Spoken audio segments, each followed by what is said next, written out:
Pronto.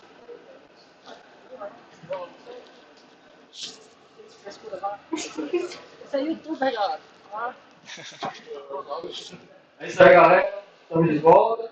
E agora, com vocês, Gilson vai apresentar o review aí do Angular. Valeu. Primeiramente, boa tarde, quase boa noite já. No caso, a minha palestra vai ser referente ao Angular e eu gostaria mais ou menos de só me situar, contextualizar, saber quem aqui já conhece ou já utilizou o Angular, só para dar uma observada aqui, beleza, alguns conhecem, ok. Ah, eu vou começar aqui me apresentando, né? Meu nome é Gilson, trabalho desenvolvedor na Avance e esse aqui é o meu Git, a maior parte das minhas redes estão também com bgilson, caso seja necessário contato. E separei aqui alguns tópicos que eu acho bem interessante na versão que eu vou estar trabalhando aqui na apresentação. A gente vai ter uma introdução aqui só para contextualizar a versão que eu vou estar apresentando. Aí vai ter a compilação, os módulos, os components e a injeção de dependências. Para começar, eu achei interessante para contextualizar falar sobre AngularJS e Angular. Como eu vi que poucas pessoas aqui já conhecem ou têm conhecimento da nova versão, eu achei interessante contextualizar porque o Angular ele foi desenvolvido por volta do 2009 e recentemente ele teve uma nova versão. E essa nova versão ela veio para acabar com alguns probleminhas que a versão anterior, a 1.5.x, que é a que está atualmente do AngularJS, ela tem, como por exemplo o dirt checking, que é um sistema de verificação de variáveis e alterações dos modelos, e, por exemplo, as injeções de dependências, que é algo que estava atrapalhando bastante a galera que, por exemplo, queria criar testes automatizados ou testes para as aplicações e não estava conseguindo devido a, ou não conseguia, ou tinha problemas para fazer esses testes devido a forma em que era implementado, o design foi implementado do framework, do AngularJS.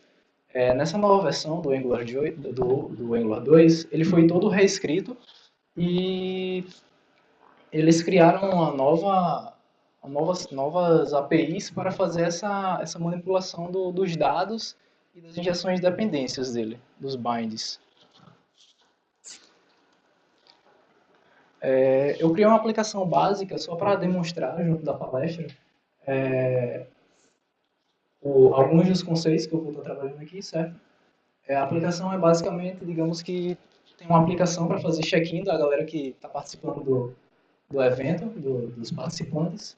E daí você faz check-in e ele é uma aplicação bem básica, né? Um filtro e tem alguns participantes e que você pode fazer check-in de cada um deles ou cancelar o check-in e por aí vai.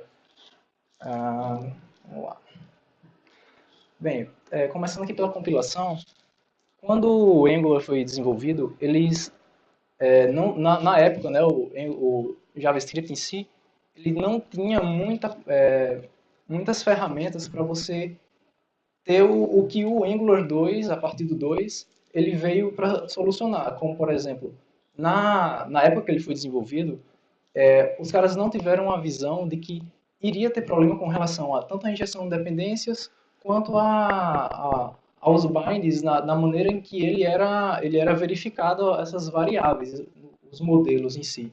Então, quando eles depois de um tempo vendo que o framework cresceu e tudo mais, e a galera estava querendo fazer coisas que o framework não suportava, eles viram que era mais vantajoso, em vez de consertar, eles criarem um novo framework já com um padrão correto e com aquilo que era necessário, que pelo menos até aquele momento eles pretendiam utilizar, né?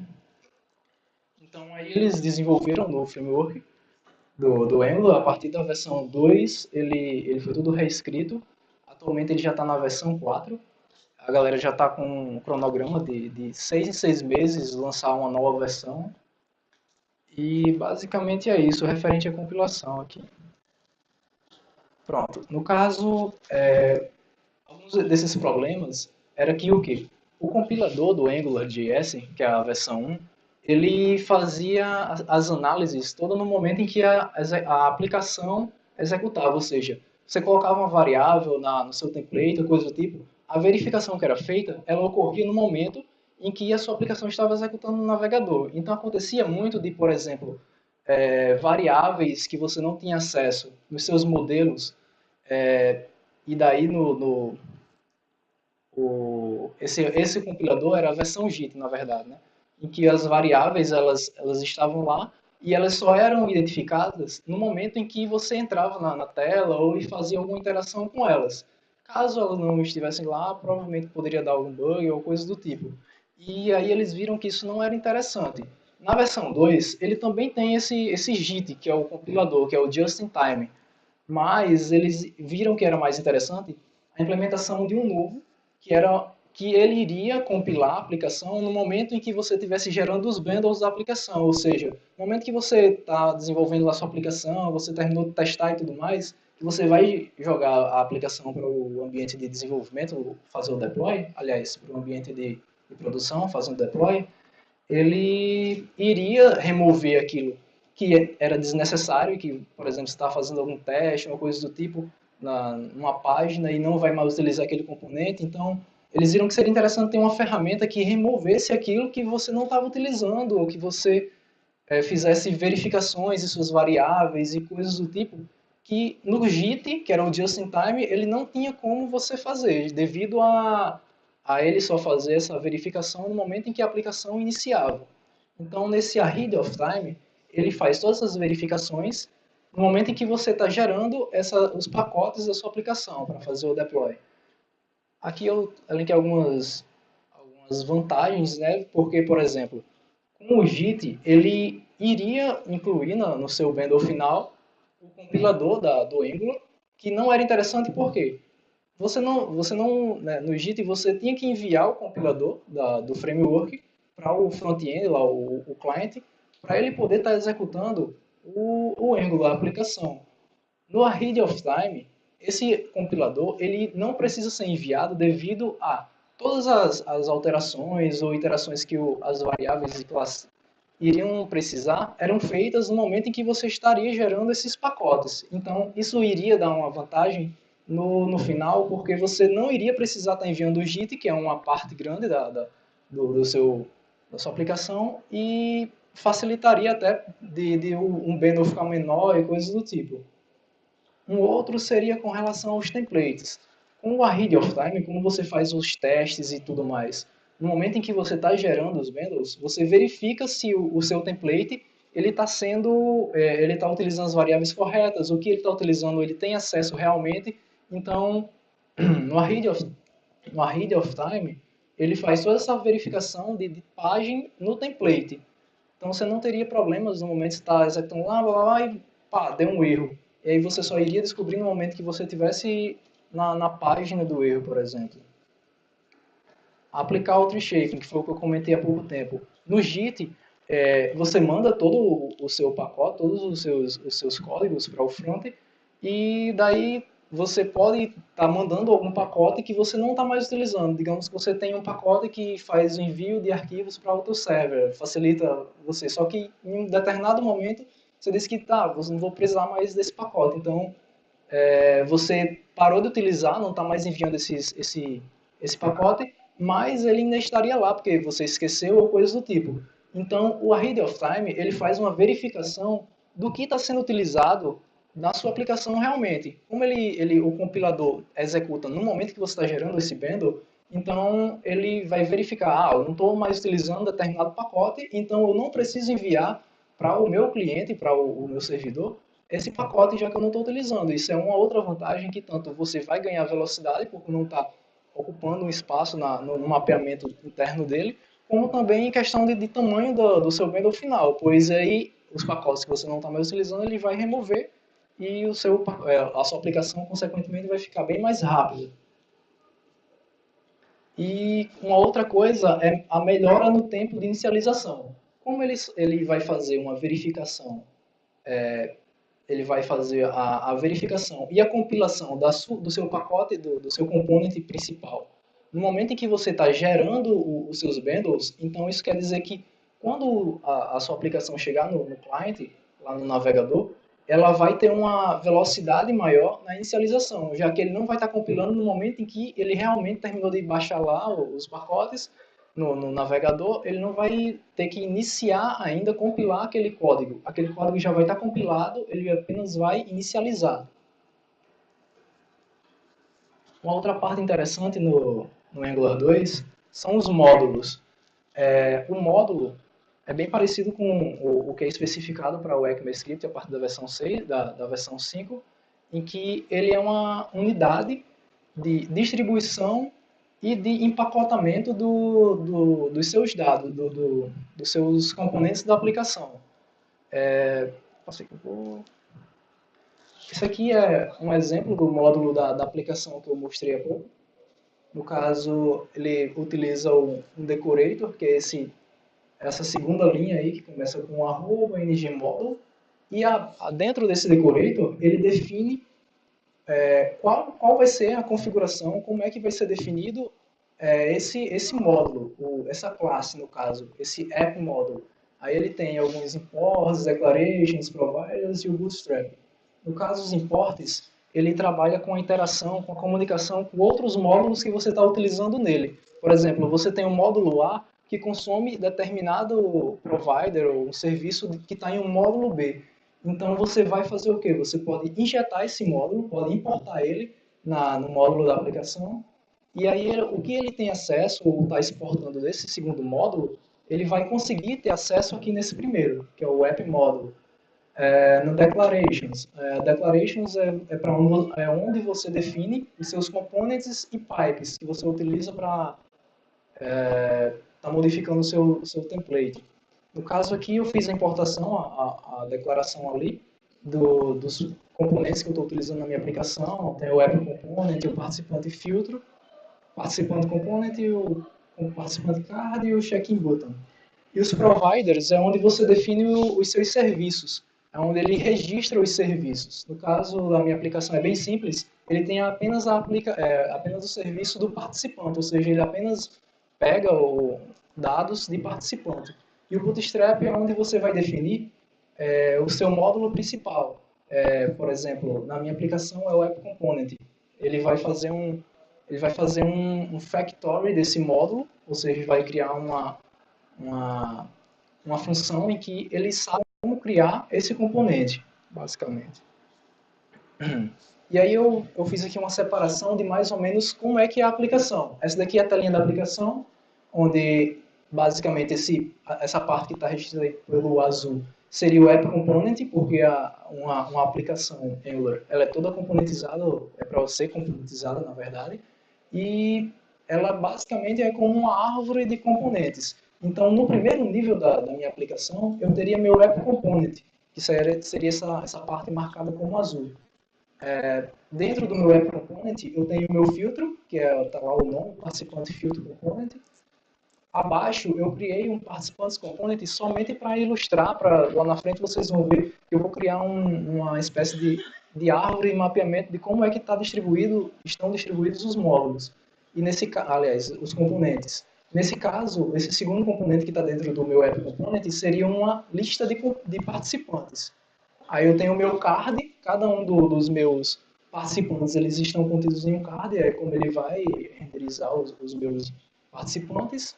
E dentro do meu participante, eu tenho o uso de um outro componente, que seria o componente de check-in. É basicamente como vocês devem ter visto lá no GIF inicial, é como se fosse um toggle, onde eu faço check-in e cancelo. Esse aqui é um dos componentes principais da aplicação, é o card. É o que tem mais complexidade, na verdade. E, basicamente, eu separei ele para mostrar mais ou menos como que é a estrutura de um componente. Você vai utilizar também um decorator, que é para fazer a definição de alguns life cycles e outras coisas que tem no meu participante component. E nesse meu decorator, eu defino qual vai ser a tag, qual será o seletor do meu elemento.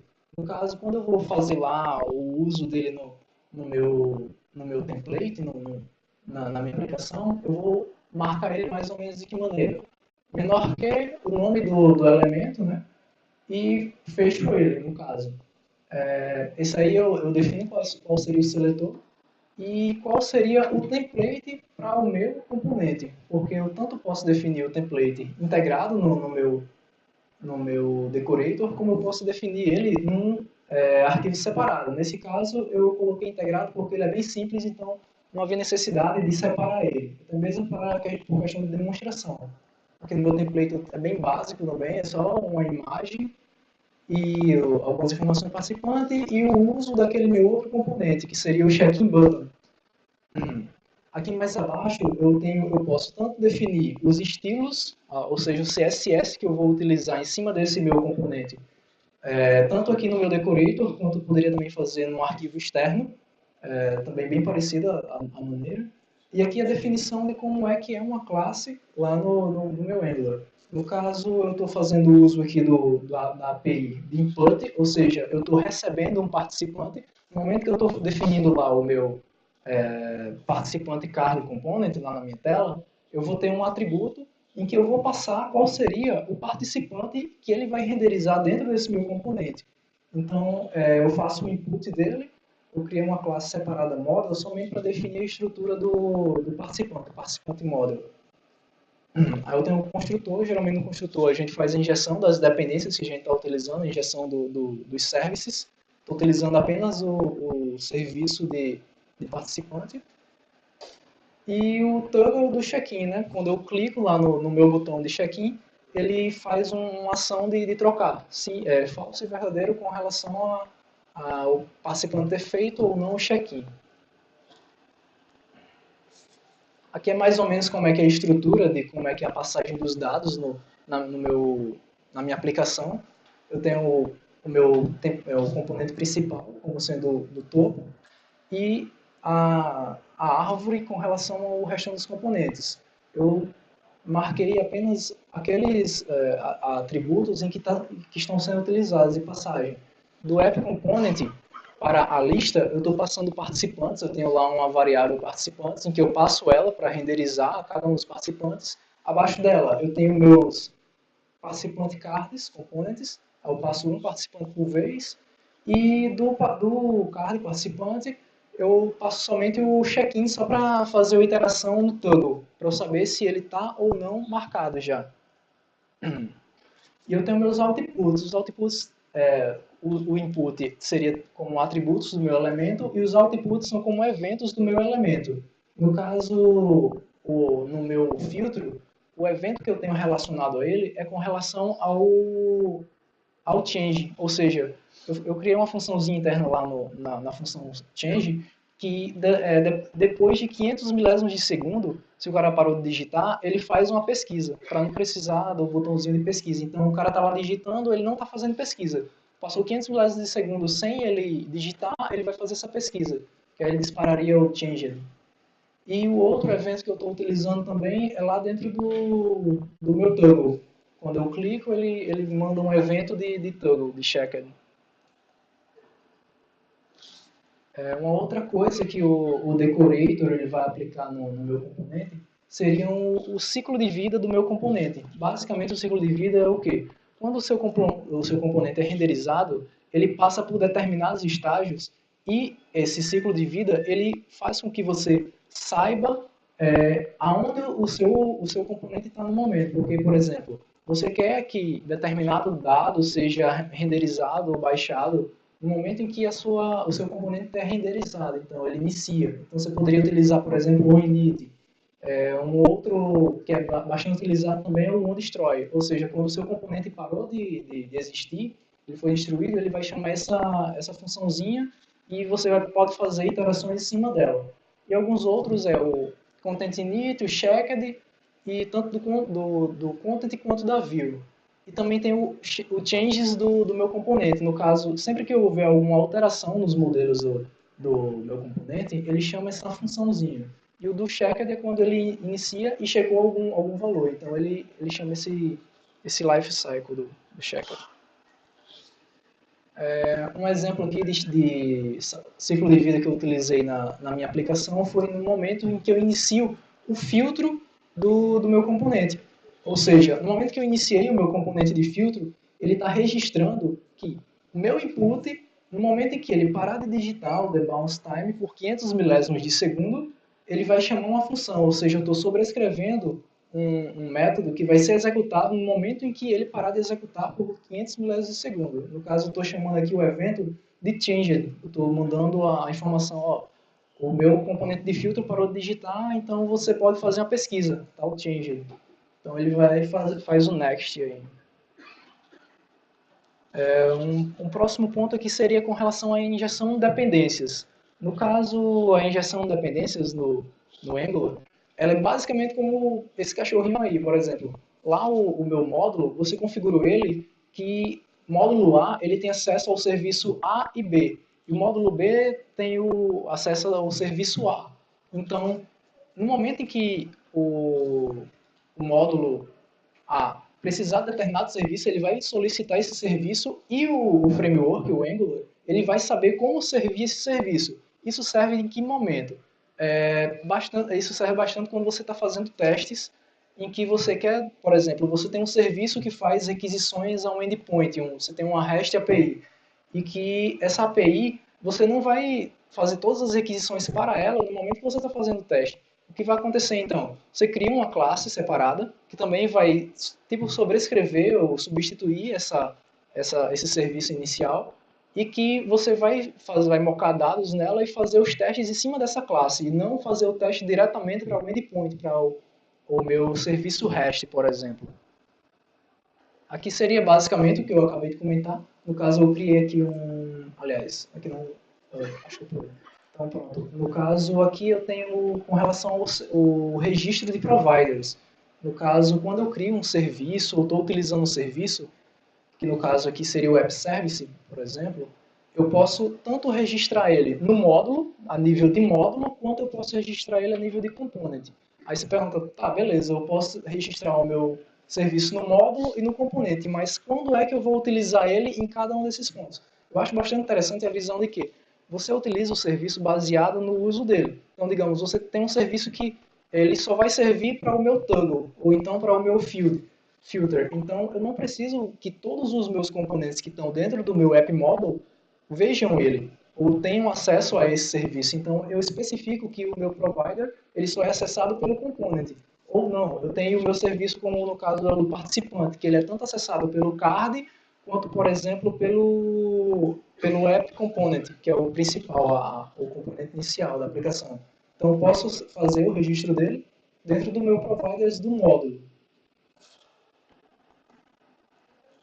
Esse aqui é o meu serviço, é o provider que eu faço a injeção lá para pegar esses dados lá do meu endpoint, que nesse caso aqui eu fiz um mock meio que híbrido, porque eu utilizei o próprio serviço para armazenar os dados dos participantes e eu criei alguns métodozinhos só para, enfim, os usos que eu estou tendo na aplicação. Eu tenho o getAll, ou seja, a aplicação iniciou, ele pega todos os participantes.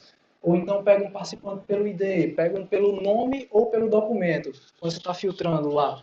Então você faz um get ou pelo documento ou pelo nome do cara.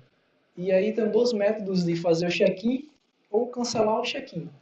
E esse daqui é auxiliar desses outros dois métodos.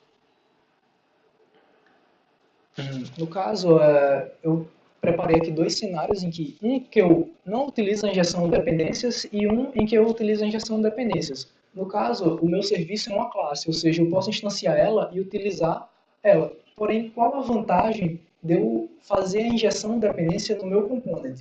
Porque, por exemplo, digamos que você tem o serviço participante service sendo criado, inicializado no construtor da minha aplicação. Quando o construtor é chamado, ele vai e inicia o meu serviço, meu atributozinho de serviço. Então, o que acontece? Dessa maneira, eu não tenho como definir que o Angular vai saber qual o serviço ou qual a classe que ele está utilizando. Ele fica meio que perdido dentro do meu construtor, que seria basicamente onde eu dei ênfase aqui. No caso, eu tenho, por exemplo, um participante service, e dentro do construtor eu faço a definição, eu crio um novo objeto nesse meu serviço. E com a injeção de dependência. No caso, o Angular, ele entende que você está injetando um componente, ou aliás, um serviço, dentro do seu construtor, fazendo dessa maneira. Ou seja, você está inicializando, está criando esse serviço dentro do meu component, e ele vai saber o Angular vai saber qual é o serviço que ele vai estar servindo para o meu component. Tipo, eu estou criando aí participante service para utilizar ele no meu participante app component. Então, o Angular tem como, dessa maneira, gerenciar qual é o serviço em que ele está utilizando nesse meu componente. No caso, eu marquei aqui, que seria no construtor. Né? Antes a gente tinha a definição do meu participante service direto na minha classe e dizendo qual seria o tipo dele e eu fazia a inicialização dele dentro do meu construtor. Agora, dentro dos parâmetros do meu construtor, ele diz que eu tenho um serviço, participante service, e que ele inicia esse serviço dessa maneira. Ou seja, quando o Angular executar, por exemplo, um teste em cima desse componente, ele vai dizer assim, olha, você utilizava o participante service para fazer isso daí em produção. Porém, como eu estou fazendo o teste, eu vou criar uma classe paralela com os mesmos métodos, por exemplo, em que eu vou utilizar ela para o mesmo fim. Ou seja, eu quero testar esse meu serviço. Então, eu vou dizer que eu estou utilizando essa segunda classe, sem fazer requisições para o meu serviço REST, e o Angular vai trocar e ele vai entender dessa maneira. Que seria basicamente isso. Aí eu faço uma sobrescrita do meu provider, ou seja, do meu serviço. Eu tenho o original, que seria o participante service. Eu estendo ele nessa minha nova classe aqui, participante local service, e digo que meu componente, meu participante card, no lugar de estar utilizando o participante service original, ele vai estar utilizando esse meu local aqui, essa minha classe, essa minha instância. Nessa minha classe, eu fiz apenas um testezinho, eu sobrescrevi um dos métodos dele, que era o de fazer check-in. Quando eu faço check-in, eu chamo determinada função, determinado método do meu serviço. Nesse caso aqui, eu sobrescrevi o fazer check-in do meu serviço. Então, no lugar dele fazer o check-in lá para o meu objeto, meus dados, ele está apenas fazendo um console log, ou seja, apenas mandando para o console uma mensagem com o dado, no caso o ID, do participante que eu estou tentando fazer check-in. E aí eu vou ter esse return null, porque no caso do check-in, ele espera que seja uma promise. Então, o Angular vai fazer um type checking aí e vai verificar que ele precisava ter um return nessa função. Que seria basicamente isso daí. A gente tem a aplicação, desse lado aqui a aplicação, e do lado de lá o console. Quando eu clico antes quando eu clicava nos botões de check-in, ele trocava o status do check-in. Tava check-in, ele fazia true ou false. Nesse caso aí, eu sobrescrevi aquele método da minha classe que eu estou fazendo o override lá do serviço, e no lugar dele fazer o check-in, ele está fazendo apenas o toggle aliás, ele está apenas mandando para o console qual seria o registro, ou apenas o ID. Faz check-in do participante de ID e tal. Basicamente, a injeção de dependência seria isso. Beleza, no caso, a apresentação seria só isso mesmo. Aí eu vou abrir aqui para perguntas, quem tiver interessado em saber alguma coisa, tiver alguma dúvida do que foi apresentado.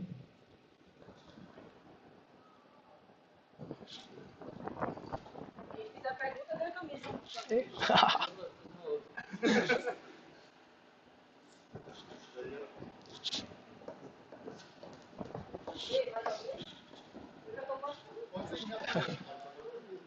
Oi? No caso, sim. Hã? No caso, o Angular, ele...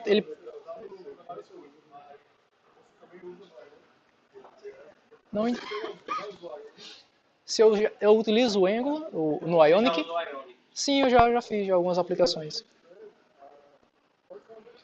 Sim, sim.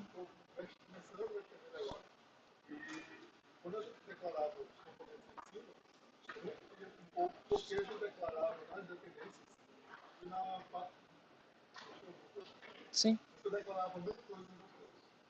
declarava em dois cantos. Eu vou passar aqui o slide, se você quiser me mostrar onde era, que fica melhor de entender a sua pergunta.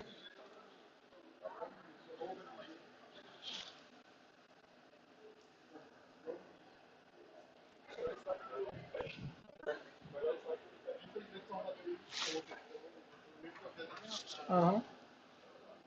Quando você viu o componente ou o código aí. Aqui? É aqui?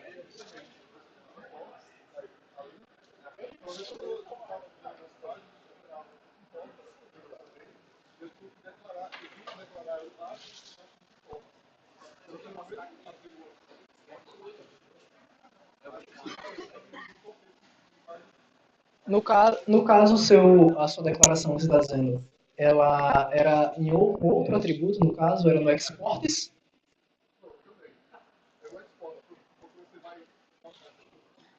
Pronto, por exemplo, é até interessante a sua pergunta, porque eu nem comentei aqui. Porque além desses atributos aqui que você define no Decorator, também tem o exports, porque quando você está criando, está empacotando um conjunto de componentes, pipes, serviços em um módulo, você pode exportar componentes e pipes. Então, se você tem um componente, digamos, componente de filtro, e esse componente de filtro está dentro de um módulo shared. Digamos, shared ele tem o componente de filtro e N outros.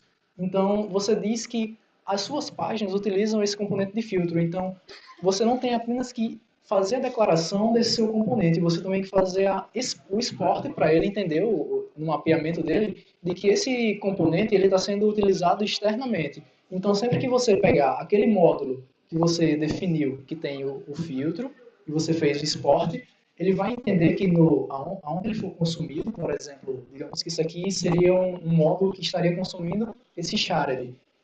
Quando você fizer o import desse módulo que tem o filtro, ele vai entender que esse filtro, esse componente de filtro, ele existe, porque ele está fazendo o export. Basicamente, ele mapeia todos os componentes e diz que esse componente aqui ele pode ser visto externamente, onde eu fizer o import do meu módulo. Esse componente aqui não pode ser visto porque é um componente que só vai ser utilizado, digamos, dentro do meu módulo. Então, tem componentes que você nem precisa fazer o export, quando você está trabalhando com uma aplicação bem maior, devido a você não utilizar ele em outros lugares. Por exemplo, digamos que aquele meu botão de check-in estivesse dentro do módulo Shared e que também dentro do Shared tivesse o meu participante card. Então, digamos que em canto nenhum eu estou utilizando o meu toggle. Eu só estou utilizando dentro do meu cardzinho, participante card. Então, você só faria o import, aliás, a declaração desse seu componente, porque você vai estar utilizando somente dentro do card. Se você estivesse utilizando, por exemplo, o componente fora desse módulo, se fosse utilizar esse componente, você iria colocar ele dentro do meu atributo aqui, da minha chave de exports. Como ele não está sendo utilizado externamente do meu módulo, então ele poderia ficar somente dentro do declarations. Aqui seria mais ou menos isso aqui. Você tem o imports, aí você iria fazer o imports do shared módulo e todos aqueles componentes e pipes que estivessem sendo exportados, eles seriam vistos pelo meu módulo. Nesse caso aqui, como a aplicação é bem simples, ele tem apenas um módulo, não há necessidade de fazer um exports dos componentes que eu estou utilizando, porque eu não vou utilizar, não vou consumir esse meu módulo dentro de nenhum outro. Então, por exemplo, o Angular mesmo ele faz isso com os seus próprios pacotes. Dentro desses pacotes aqui que eu estou fazendo importação, dentro desses módulos, ele tem algumas diretivas, componentes que são utilizados no meu template. Então, o browser seria esse. Por exemplo, o Reactive Forms é o módulo referente aos componentes e o que você utiliza, componentes diretivas do meus forms, do meu form reativo. Material Model, no caso, o Angular, ele tem um dos pacotes dele referente à utilização de componentes do Material. E nesse caso, eu tenho o meu módulo do Material. Então, eu estou utilizando os meus componentes, estou fazendo consumindo esses componentes. E o Browser Animations é específico porque, no caso, eu utilizo ele dentro do meu Material Models, então preciso declarar ele também, eu preciso fazer a importação dele. Mas seria basicamente isso. Respondeu sua pergunta? Ou era... Sim, pode dizer. É bom. Pode perguntar. Pode perguntar. Ah, beleza. Tem mais alguma pergunta, pessoal? Mais alguma pergunta? Não, não. Beleza. Então, obrigado pela atenção aí.